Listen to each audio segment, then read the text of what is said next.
Salut à tous, ici Art of 3D, j'espère que vous allez bien. Aujourd'hui on va attaquer un tutoriel un peu plus long que les autres. Comme le dernier tutoriel ça va être sur la fumée.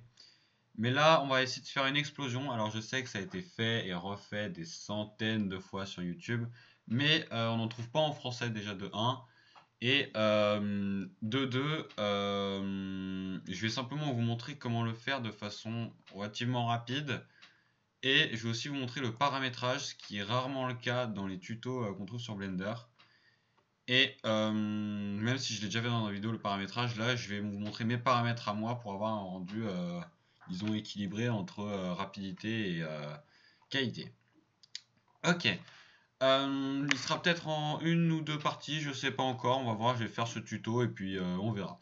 Donc comme vous pouvez le voir sur la timeline, je n'ai pas fini de rendre l'animation. Tout simplement parce que c'est assez long à rendre, hein, même avec des paramétrages relativement light, j'ai envie de vous dire. Donc voici l'animation.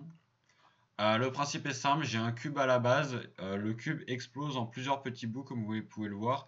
Et chaque bout émet de la fumée, en fait. Et j'ai aussi rajouté du feu. Alors, comme vous pouvez le voir, sur cette animation-là, il y a un problème ici. Le domaine n'est pas assez grand, donc je m'en suis rendu compte au dernier moment. Du coup, sur la dernière, sur l'animation que j'ai fait, vous verrez qu'il y a ce problème de domaine. Je vous mettrai l'animation soit au début, soit à la fin, je sais pas, je verrai ça au montage. Vous pouvez voir aussi une chose, c'est que les petits bouts sont normalement un petit peu retenus par le plan, mais finissent par tomber. Alors je sais pas pourquoi, ils veulent pas rester sur le plan, c'est assez étrange. Mais bon, écoutez, c'est pas un gros problème étant donné que la caméra ne le voit pas à cause de la simulation de fumée. Ok, donc c'est parti. Je vais faire File Save, New, Reload Startup File. Alors, nous avons notre cube de base, je vais le monter un peu. Et première chose à faire, on va le subdiviser. Excusez-moi, moi parler très bien français. 10 fois. Ça devrait suffire normalement pour faire une bonne explosion. Voilà, on va mettre, hop, un plan juste en dessous qu'on va agrandir et on va pouvoir tout de suite passer dans la physique et dans les particle system. On va commencer par le cube. Alors lui, je voudrais que vous lui mettiez déjà un premier modifier qui sera le modifier explode. Alors qu'est-ce qu'on a? Ça ne fait absolument rien. Pourquoi ça ne fait rien? Ah oui, c'est normal. Il faut mettre un particle system. Excusez-moi. Donc là, on a ça. Ok, d'accord. Et du coup, explode. Oui, non, d'accord. Ok, voilà. Donc oui, voilà, le particle system doit être au-dessus du explode, excusez-moi. Ok, donc là on a ça, donc vous voyez, ça part en plein de petits morceaux, ça prend du temps avant que le cube disparaisse complètement, et il va falloir changer tout ça. Donc, on va revenir à la frame 1, et on va le faire en 50 frames, hein, pas besoin de faire plus.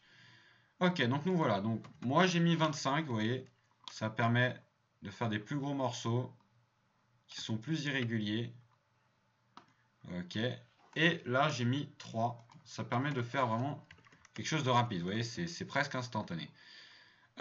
Pour donner cet effet d'explosion que ça part dans tous les sens, on va mettre 4 ici et 1 ici. Donc techniquement, voilà, ça fait déjà un peu mieux. Bon, c'est pas oufissime, j'avoue. Je vais rendre ça plus petit. Ok, encore un petit peu plus petit. Ok, plus grand. Ok, on va rajouter du random, un max de random. Ouais, encore un petit peu de random, c'est bon, tu peux y aller. Voilà. Là, on commence à avoir quelque chose d'un petit peu mieux. Là, encore un petit peu de random. Ouais, voilà. Là, ça fait plaisir. Alors, maintenant, on va prendre ça et on va mettre ça collision. Voilà. Alors, il me semble que c'est le stickiness qu'il faut augmenter. Je l'avais mis à combien? Je ne sais plus. À 2 peut-être. Ah, donc là, ça rebondit dessus. Et ça glisse ensuite dessus. Et je crois que là, c'est la perméabilité qu'il faut augmenter pour ça. Non, je ne sais plus. Attends, on va mettre la perméabilité à 0 en fait. Et pour que ça s'arrête complètement, je crois que c'est le facteur de friction, voilà, qu'il faut. Ah voilà, là, je crois qu'on a quelque chose de déjà un peu mieux. On va augmenter ça à 100.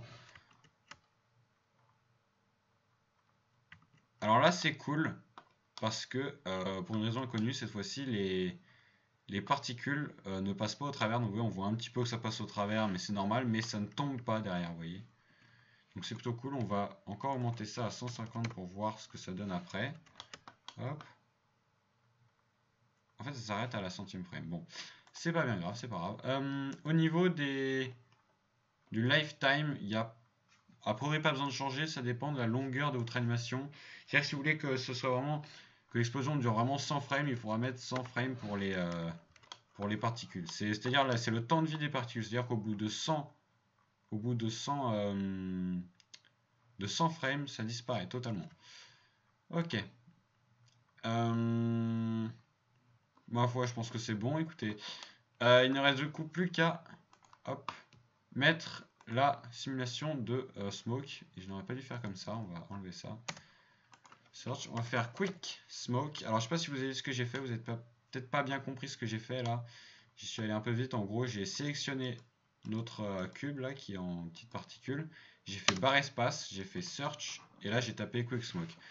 Et pour que vous sachiez un petit peu ce que je tape, c'est-à-dire mes keys, enfin mes clés clavier, voilà. Je vous ai mis activer ce petit truc, le start display, là, le display, qui vous permet de suivre toutes les clés clavier que je fais. Vous voyez, j'ai fait tab 2 fois. Ok. Donc là, on a le domain, c'est-à-dire, comme j'expliquais dans ma dernière vidéo, c'est tout le domaine, c'est-à-dire tout l'endroit où va être calculé la fumée. Donc là, vous voyez, il est quand même extrêmement grand, ça me pose un peu problème, j'avoue.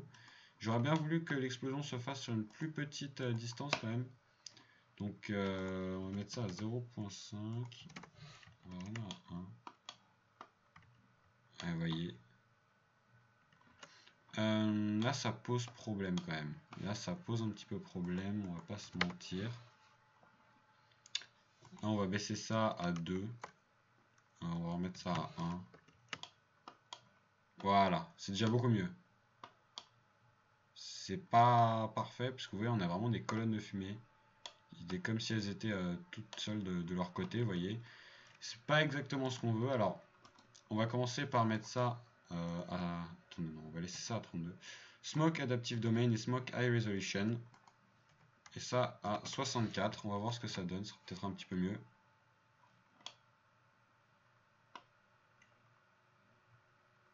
Ok, ça me paraît pas mal. Donc, vous voyez là, le problème qu'on a... Alors mince, attendez, ouais, je vais remettre, on va laisser. Le problème qu'on a vraiment, c'est que la fumée, elle va cogner contre le domaine, vous voyez. Là, en haut, hop, ici, elle cogne. Bon, alors là, je vais pas m'arranger à me faire un domaine plus grand, hein. Écoutez, ça fera que le laguer.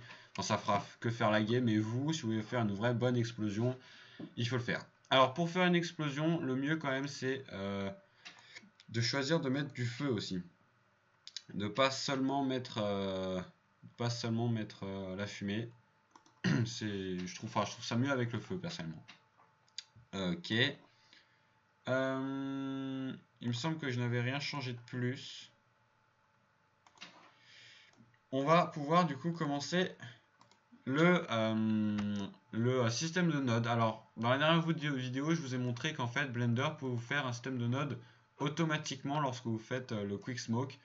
Là, j'ai décidé de ne pas le faire pour vous montrer comment est-ce qu'on fait un petit peu comment est-ce qu'on fait un shader de fumée à la main. Parce que parfois certains préfèrent faire à la main et parce qu'ils pensent qu'ils peuvent faire mieux que le preset. Ce qui est d'ailleurs très souvent le cas, hein. Les presets sont des trucs rapides faits un peu à l'arrache. Ok, alors là comme vous pouvez le voir, j'ai mis deux add shaders tout simplement parce qu'en fait il y a le feu à ajouter. Donc en fait on va ajouter le feu ici et le volume ici. Donc c'est parti, shader, volume absorption, shader, volume scatter. Hop, hop. Et un dernier shader, c'est le emission shader. Ok, voilà. Excellent. Alors maintenant, un node que vous avez probablement pas souvent vu, c'est dans input, c'est le attribute. On va en utiliser 3. Donc, un qui sera pour la densité, un pour la couleur et un pour le feu. Hop. Donc là, on va mettre flame. Là, on va mettre density. Et là, on va mettre color. Tout simplement. Ok. On va commencer du coup par la densité. Donc là, je vais prendre ma caméra, je vais me mettre en vue de face. CTRL ALT 0, voilà. Ce sera tout simple. Et rendered. Alors là, voilà, on a le début du coup de notre fumée. Elle est pas ouf pour l'instant, on va pas se mentir, elle est assez moche. Histoire d'avoir un rendu un petit peu plus rapide, là je vais mettre ça, border, donc ça veut dire que tout ce qui est en dehors de la caméra ne sera pas mis en mode rendered.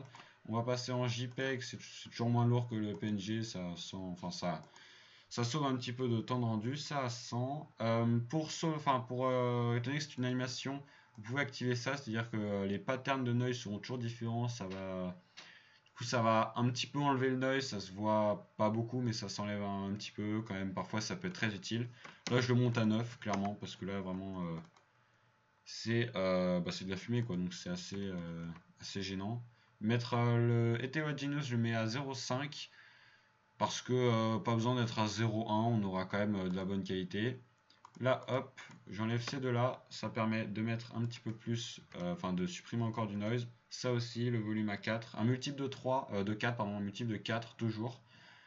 Dans performance, étant donné que c'est le CPU qui va rendre et non pas le GPU, et bah on va mettre ça en fixed, et ça je le mets à 15. Et ça par carré de 32 sur 32. Et puis ça à 32 aussi, hein, écoutez, on n'a pas besoin de plus. Je laisse ça à 50%, en tout cas c'est ce que j'ai fait pour mon animation parce que j'avais pas non plus énormément de temps pour faire un super rendu. Déjà qu'en 50% ça prend pas mal de temps, j'allais pas monter à de la full 1080p. Ok, avant de finir le matériau, on va juste prendre cette lampe et on va la passer en Sun, Multiple Importance, et ça à 0. Ouais, c'est faire Use Node, voilà. Et je crois que j'avais mis ça à 4, il me semble. J'ai un doute, mais il me semble que c'était ça. Bref, on va reprendre ça, voilà, rendered. Et notre fumée est là. Quel est le problème? Il n'y a pas le feu. Bon, il n'y a pas le feu. Vous revenez à 1, vous refaites, voilà, vous refaites l'animation. Et on a le feu. On va laisser l'animation se jouer un petit peu, voilà. Ok, hop, on l'arrête là. Rendered. On a le feu. Alors, add converter color ramp, on va l'utiliser pour contrôler le feu. C'est-à-dire la couleur, la quantité. Et ça devrait être normalement assez facile. Alors, vous voyez, j'en ai ajouté plusieurs. Donc, dit basiquement, ça va être le milieu des flammes, c'est-à-dire vraiment le centre qui sera bien blanc. Ça va être un petit peu autour du centre. Ça aussi, encore plus autour. Ça aussi, ça va être la surface. Donc, c'est parti. Donc, ça va être du coup bien rouge. Alors, que vois-je? Il y a un problème. Pourquoi? Pourquoi? Si je mets le... C'est pas ça, hein? Non, c'est bien ça qu'il faut prendre pourtant.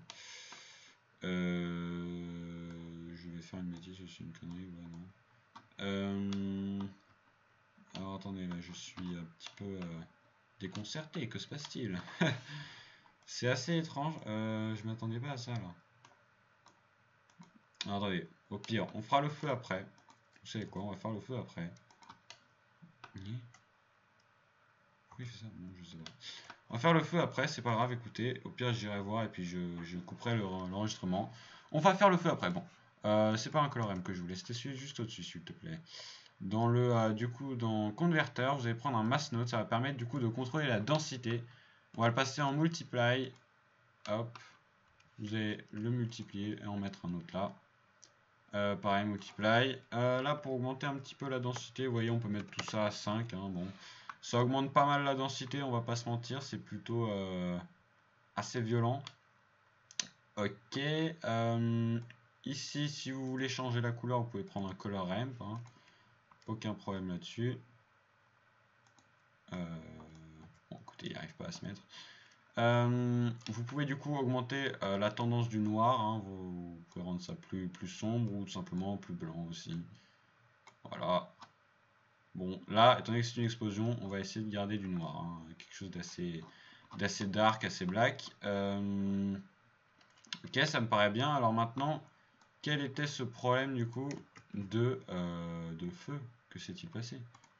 Je voudrais savoir. Alors, pourquoi il fait ça?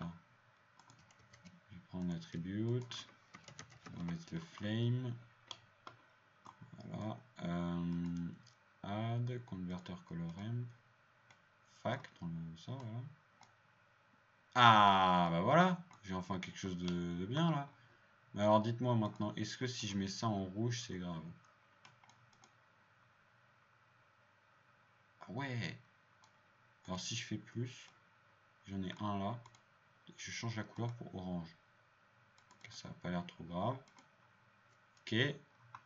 Ok, bon écoutez, de toute façon ça change pas trop le rendu, là on va pas se mentir. Hein. Hop. Là on va prendre ça, on va rendre ça un petit peu plus clair. Voilà. Ensuite on en prend encore un. Ici. Et on va le mettre encore un petit peu plus clair, limite plutôt jaune. Voilà. Vous voyez là le rendu se fait déjà beaucoup plus rapidement maintenant qu'on a mis les paramétrages. J'ai l'impression que j'ai très mal parlé, vous avez probablement rien compris. Je vois que le feu il monte pas mal ici, c'est assez dommage. Mais bon, c'est pas trop grave, écoutez, a priori. Écoutez, ça me paraît bien. N'oubliez pas, le domaine là, il est très mal mis. Je me suis pas embêté, sinon ça aurait fait laguer encore plus. Le soleil, il est assez important quand même parce que c'est ce qui souligne les traits de votre fumée finalement. Et c'est ça qui fait qu'on peut voir tous les détails. Notamment les détails évidemment ils sont gérés par le Smoke High Resolution. Ici vous pouvez augmenter le nombre de divisions et par la résolution ici. Écoutez voilà, je crois que j'ai fini. Pour essayer de faire en sorte que votre viewport lag moins, vous pouvez enlever le Show High Resolution, hein, comme vous pouvez voir ça change un peu. Ça aide un peu. Si vous voulez encore plus comment on appelle ça, avoir plus de framerate tout simplement, hein. Vous pouvez télécharger le mode display tools qui est assez utile, hein, regardez, ça permet tout simplement de choisir le shading, vous pouvez enlever le double sided, bref, et pour en face navigate simplement vous faites ça, et maintenant vous voyez, à chaque fois que je bouge la caméra, je passe automatiquement en bounding box, donc en fait ça va baker en quelque sorte la bounding box, et du coup ça pourra faire un passage très rapide. Je vais vous faire un exemple simplement, attendez, file, non je vais pas sauvegarder ça. Bon, si, on va, écoutez, pour l'exemple je vais le sauvegarder, mais sachez que bon, pour moi c'est pas utile là. Donc oui, du coup, n'oubliez jamais, ça a dû déjà vous arriver de perdre un gros projet. Bon, il y a des autosaves, mais elles sont pas tout le temps. Je sais pas comment on fait pour changer ça, mais personnellement, ça va être toutes les 10 ou 20 minutes. Du coup, en 10-20 minutes, on a le temps de faire plein de trucs. Donc, on n'oubliez surtout pas de sauvegarder. Du coup, je m'occupe. Voilà. Save Blender File, ok. File Open Recent. Je vais prendre Dishonored. Donc, pour ceux qui comprennent, en gros j'avais essayé rapidement de retranscrire l'ambiance Dishonored. C'est loin d'être fini et je sais pas si je le finirai vraiment un jour. Vous avez déjà vu cette scène dans un autre tutoriel. Enfin bref, voilà. Du coup, pour vous montrer un peu à quel point le display tools est utile, vous voyez là je suis à 614 000 points. La framerate, je suis pas totalement à 30 fps, je sais pas si ça se sent sur le... on appelle ça sur l'enregistrement, mais moi je le sens. Donc vous savez quoi, on va carrément mettre tout ça là, hop. Je sais pas si j'ai rajouté beaucoup de choses ou pas, j'en sais absolument rien. Donc du coup, shading setup, fast navigate, vous faites fast navigate, et voilà. Chaque fois que je bouge la caméra, je passe en wireframe en fait. C'est honnêtement hyper utile quand vous avez vraiment quelque chose avec énormément de points. Alors ça augmente pas le rendu hein, évidemment, mais ça vous permet de mieux travailler avec quelque chose de plus fluide. Voilà, j'ai terminé, c'est tout pour moi. J'espère que vous avez apprécié, j'espère que vous avez bien compris, j'espère que c'était clair et net. Je vous retrouve du coup pour un prochain tutoriel la prochaine fois. Tchuss!